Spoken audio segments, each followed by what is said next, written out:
This Saturday, National PTSD Awareness Day. 5 years ago, Congress designated June the 27th as such amid American service members returning from combat only to fight a lifelong battle inside their own minds and bodies. Eyewitness News reporter Brian Yacono visited Providence's VA Medical Center today and has the story.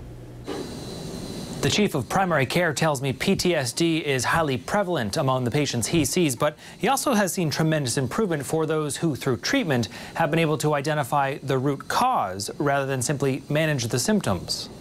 The VA system in Rhode Island sees roughly 35,000 vets every year, but it's estimated there's 3 times that number living here.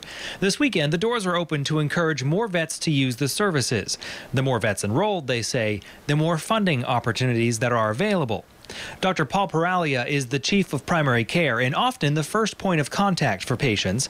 He goes through an initial screening to determine if someone is likely to have PTSD. Screening for it, being aware, and probing when other things are there to say, could this possibly be a contributing factor?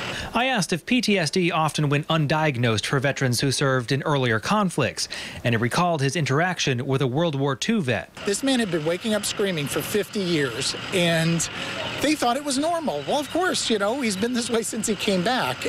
And after finally getting treatment and identifying the root traumatic event, the veteran's wife said their best year of marriage was their final year before he passed. PTSD is an anxiety reaction to a traumatic event.